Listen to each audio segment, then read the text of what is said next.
Good morning, good afternoon, and good evening to you, wherever you are in the world right now, and welcome to this session of The Exchange, Conversations for a Better Future.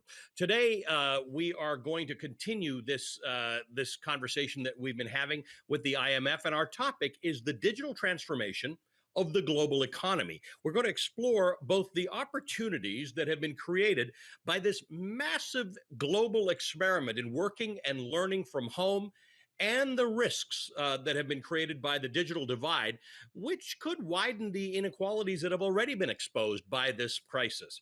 My name is Ali Velshi, MSNBC anchor and business correspondent, and it is my pleasure to be your guest host as part of this occasional series for the next 30 minutes. This series is meant to build back in some of the conversations between IMF leadership and key global stakeholders that are critical to building a sustainable recovery when this crisis ends. Now, we would love to get your reactions to what you're hearing, and you can tweet us using the hashtag IMFExchange. The hashtag IMFExchange. We'd love to hear your comments. I would love to now welcome our two guests, Kristalina Georgieva, the managing director of the IMF, and Brad Smith, the president of Microsoft. I am honored to be here with both of you. You both think a lot about these issues, and this is one of those topics that everybody listening to this is thinking about. What happens at the end of this? There are so many changes that we've seen in the last year.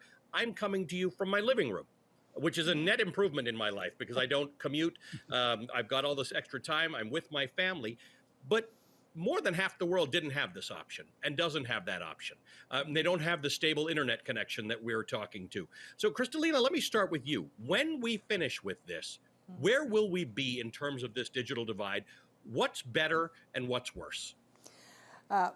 We were just a couple of years ago using a phrase, the future is digital. And then boom, came the pandemic and we did digital on steroids. For those of us that are connected, we not only can do our jobs, in some cases we do it cheaper and more effectively. And you rightly point out that this is not the fate of everybody around the world. So good news, accelerating digital is also happening in poorer countries, in poorer communities. There is a great deal of innovation that the pandemic pressed through. For example, we see in many countries delivery of social assistance done through mobile phones on a much larger scale than it was done before. We see countries embracing learning on the basis of technology. I was just looking at Sierra Leone, where during the Ebola crisis, they got into using radio forecasts for learning, and they moved into it very quickly. So it's not the same as seeing people, but yet it is a way to use technology for education. We have also seen amazing leapfrogging. The Bahamas became the first country to have central bank digital currency.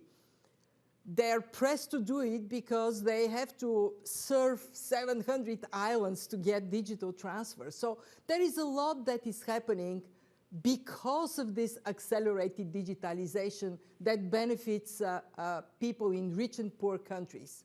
This being said, of course we have to be very mindful of the great risk coming out of this crisis that I labeled the great divergence. The fact that countries with strong capabilities put a lot of help for their economies.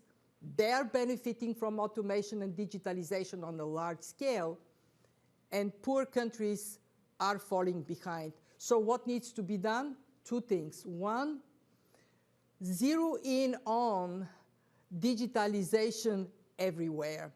Africa, 50% only connected to the internet. That has to change. And I am so hopeful Brad would tell us where technology may be going, because there are now solutions that allow, with, say, satellites at low orbit, to provide access to the internet cheaper than in the days of putting all these cables. for that purpose. We did some research, and it says if we increase access to the internet in Africa by 10%, growth in Africa will jump by 4%. This is incredible. Wow. And two, focus on those that are more likely to be excluded. Think about girls dropping off from school, never to return, and how critically important it is to have the sensitivity, the empathy for those that may fall further behind. And that is where my organization comes into play. Amplify the voices of those that may not have access to the high corridors of power, but are going to be critical for a future that is more inclusive, more dynamic, because we did our part today. Yeah, that would be the hope, that we get out of this better on every level than we got into it. Brad, you know, a year ago, somebody told me to get on a Teams meeting. I'd never heard of Teams. I didn't know what Teams was. It's a nice product. But, you know, we've run this world. My first surprise in my first days of broadcasting from home was, thank God the internet didn't break with all of the stuff that we do now. You, in your book, Tools and Weapons, you refer to rural broadband, which is what we're talking about, some version of everybody getting a usable level of internet around the world. You describe it as the electricity of the 21st century. So a lot of what we just heard makes sense to you. If everybody gets the electricity, they can do things, they can produce, they can communicate, they can achieve. Where, in your opinion, do we need to be, given what you've seen in the last year? Well, I think it's been put well here already. I mean, we need to ensure that everyone has access to the electricity of the 21st century. If anything, we're putting, you know, this broadband form of electricity to more use than ever before. We've learned a lot in the last year. When I think of something like telehealth, it's actually really good that it has advanced, that we've all experimented, because what we're learning is that there are many visits with a hospital or a healthcare practitioner that can take place remotely. It's more efficient, it's more convenient, it'll be cheaper for the healthcare system.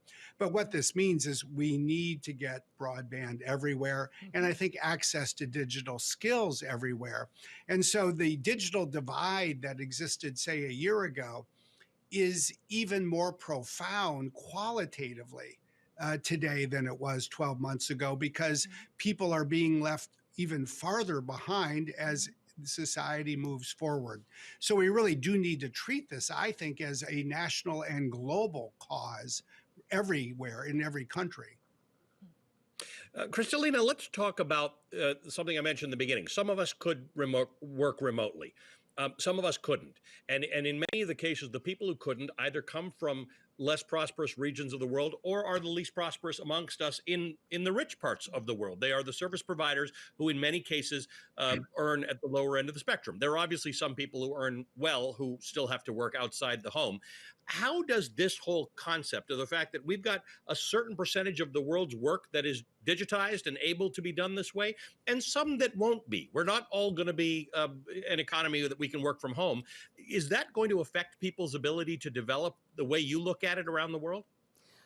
Brad said something very important, that everybody has to have equal access to opportunity. And that is critical if we are to avoid what we know from experience happens after a pandemic, deepening of inequalities. It happened after H1N1, after Zika. Certainly the risk is we would see a year, 2 years down the road happening after this pandemic, unless there is very determined action. What does it mean? One, well, they're winners from this crisis, and they have responsibility for society to have a strong fabric.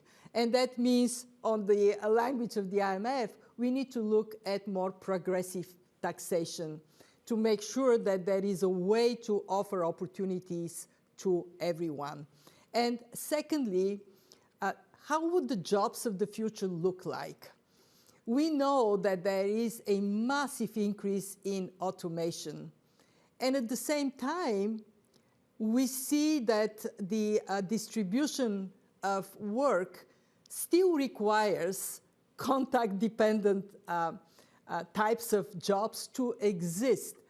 I am a very strong believer that as long as we give people an opportunity to develop their skills and pursue their life objectives on equal footing, then we would see people doing different things. Apparently, not too far in the future, we will have automation and human labor being more or less equal, 50-50. That the part that is contact dependent is also going to give us satisfaction and joy. I mean, as much as I like seeing you guys on a screen, I actually wouldn't mind to be with you in the same room. I hear you. So we have to imagine a future in which we are more mobile in what we do, and we can transition from one type of activity to another, and that there is an opportunity for skills to evolve more rapidly throughout our lifetime. And I hope that Brad would agree that we want to see business being interested in upskilling people, never mind whether they work for you or they work for somebody else, just because the whole society would benefit as a result. So let's talk about this, acceleration and upskilling, right? The world that we're going to end up in at the end of 2021 is, Brad, it's a world that we were going to end up in at some point, right? I was going to be able to talk to my doctor on my phone, and I was going to be able to do more remotely. It's accelerated. The world has moved very quickly, and the pace at which people like me move to improve their skills was going at the old-fashioned rate. How do we fix that, both for people who have skills and for those who are underskilled? How do we now say the world got there faster than we expected because of coronavirus? How do we upskill the world? May I Well, say I think one... we start by recognizing what you...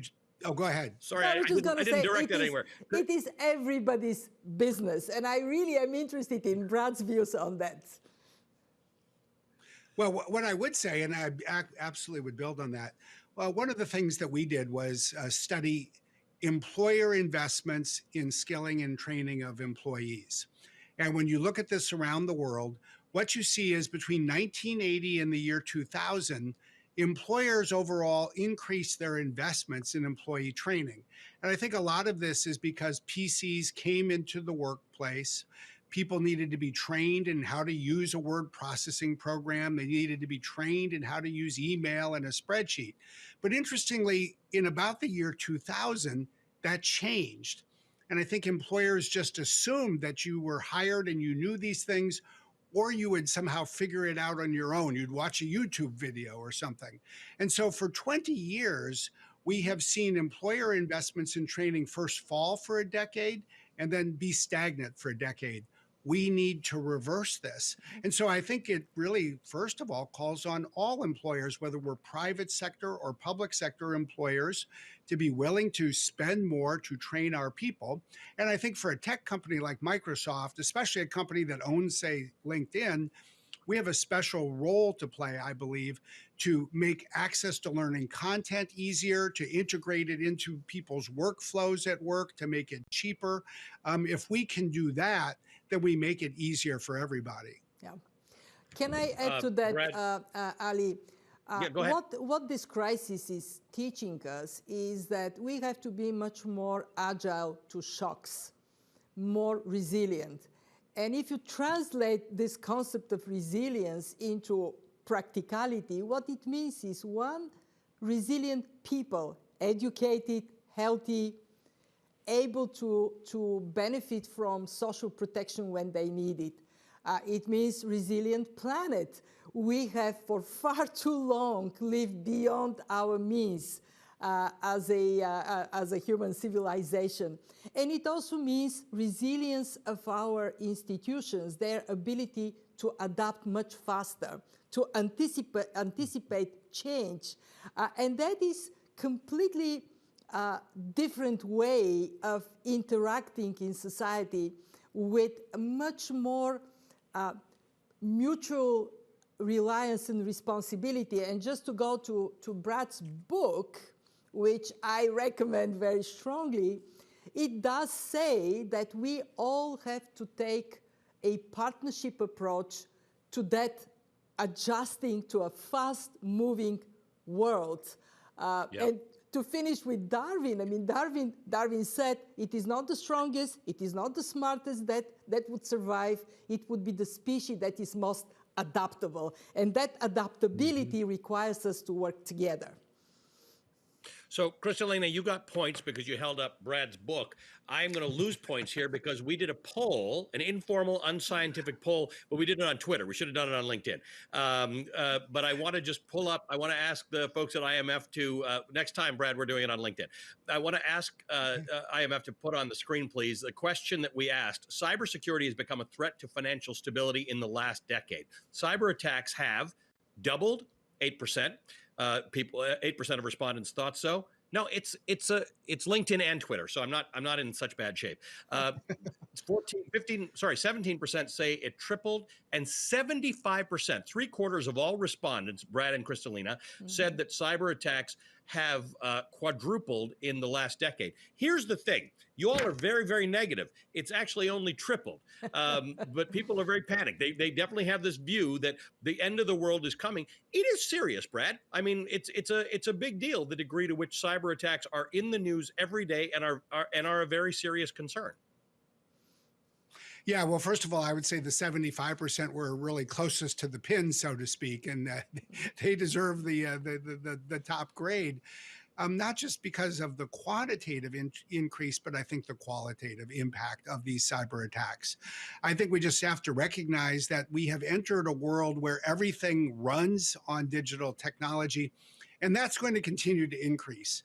You know, what we're going to see in the next 10 years is not just more computers in data centers and in our phones and laptops, but we're going to see all of these so-called edge devices, the Internet of Things, where I think we're going to see basically computer chips as ubiquitous in most parts of the world as, say, electrical outlets are today. That means that, unfortunately, every one of these computers is potentially a vector for attack. And we also live in a world where certain nation states have realized that it's far easier to send code into battle than a missile in an airplane, and they are. And they use it for espionage purposes and sometimes to wreak havoc or damage. And cyber criminal organizations are doing the same thing. So it is, I think, one of the biggest problems we have to deal with, not just as a tech sector, but around the world. And it's going to require that we take new steps. Certainly, you know, for companies like Microsoft and in our industry, we need to keep doing more. I think it calls on governments to do more. I actually think for the labor economists who might be watching, we have a global shortage of cybersecurity professionals. And so one of the great jobs, I think, where people are always going to be employed is to master some of these cybersecurity skills. And that will be essential in every country. Brad, I've been in this business almost 30 years. I've never heard a call out to labor economists. That's definitely a first. So that's good. Kristalina, a person like me, I'm worried my email might get hacked or my credit card might get stolen. You're the head of the IMF. There's a financial stability issue that you have to think about on an ongoing basis in a world that is more digitized. You talked about the Bahamas. We now this is a real concern for people like you. It is. Risks to financial stability have increased because of this very rapid digitalization and what Brad described as the potential for bad actors to disrupt the functioning of big financial institutions. So I would second him in saying that it becomes hugely important to have international cooperation on cybersecurity. It is happening and we need to do more of it. We are doing now some new research on the way we hold on data. Now, we put data in the cloud, we outsource to third-party providers of this cloud service, and that increases the risk. So we are at the point when collaboration around data, some are even calling for a World Data Organization being necessary, and the risks associated with infiltrating financial systems or data. And how we handle that at the fund is we work very hard with central banks and financial authorities of our 190 members to make sure that they stay ahead of these risks and not fall behind. That's it. You bring me to the next poll that we did, because you're this interesting concept of a world data organization and who should govern these things. In the midst of this pandemic, we've asked this question: has the COVID-19 crisis made big companies bigger and increased their market power? Again, 75% say yes, 12% say no, 13% are unsure about this. Kristalina, talk to me about this phenomenon. Yeah. I don't know what's true, but most people think it's true that big companies have got more market power. It is true. What we have seen, and that is not new, since the 80s, what we are seeing is increase in market power and concentration in each industry, but especially in the high-tech segment of industry, of that power in fewer and fewer very large companies. What this translates into are good things and very bad things. Good things, you have cheaper service, you have economy of scale, you have more accessibility of this service. Bad things. One, some companies exercising market power in a way of putting more markup on their products. And that, amazingly, since 1980, has resulted in 30% increase in markups in advanced economies. Twice as fast this is moving in the digital industry. But the second thing is actually one that bothers me even more. And it is how that impacts innovation and through innovation growth and the well-being of societies. When companies can benefit from markups rather than invest and increase their innovation footprint, some get tempted and actually do it, and that's not good.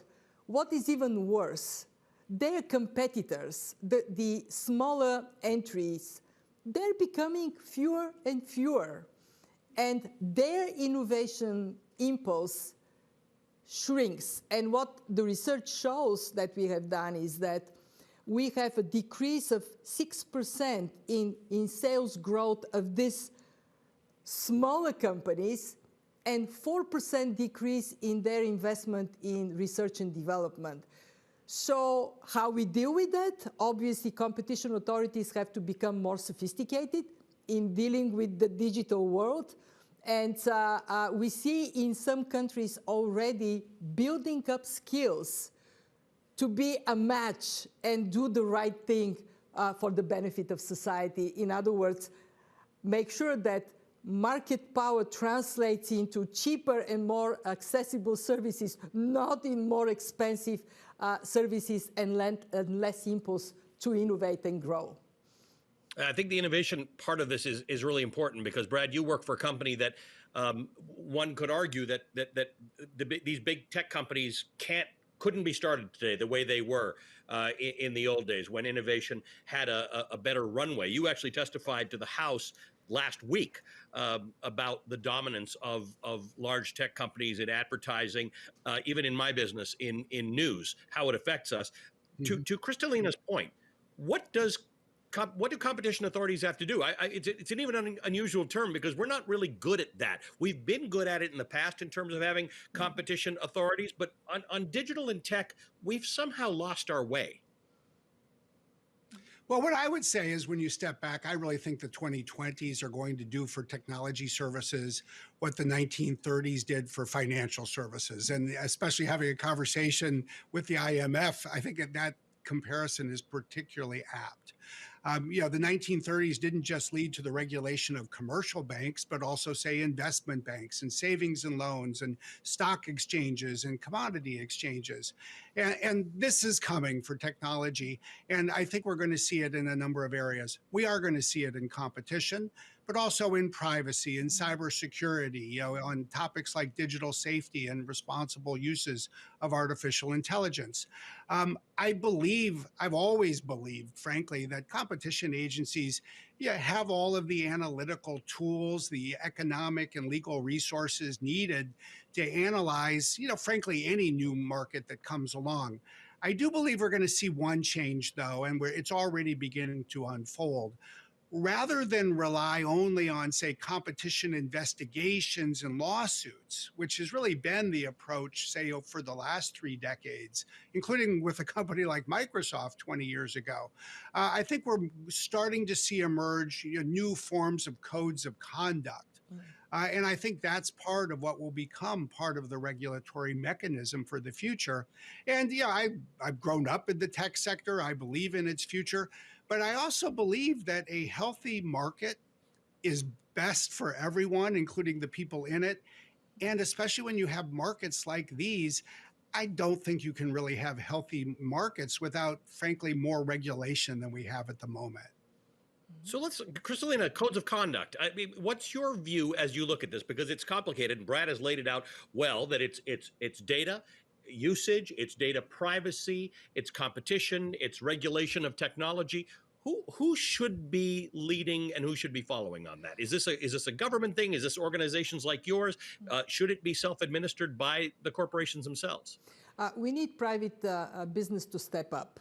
And I am so glad we have Brad, because he's an example of saying what ought to be done.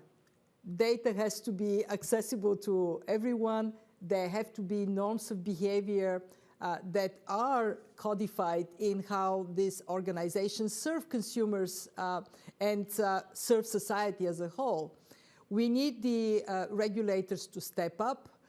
What we see is very positive on both sides of the Atlantic, in the United States and in Europe. There is a new impulse to look into the digital sector and what has to be done. There is clear understanding that these companies also have to pay to society through taxes, and that taxation is a big component of sharing the benefit of progress. And we also have to have more innovation around the agility of this regulatory impulse. And then comes organizations, come organizations like the IMF.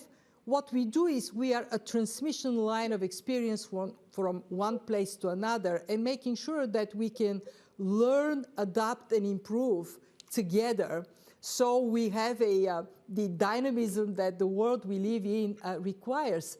The most important change we are witnessing is speed of transformation.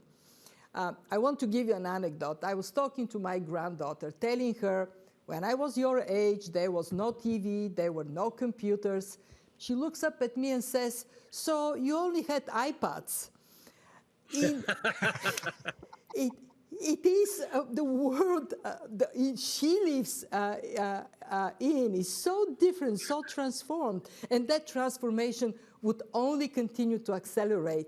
So we have to work together, and this is the main point I want to make, that this is not going to be one agency regulating everybody. It would be the business, the regulator, the enforcer, the supervisor, the international organizations, and the feed loop we get from society, from consumers, a dynamic process to make us cope with this speed of change.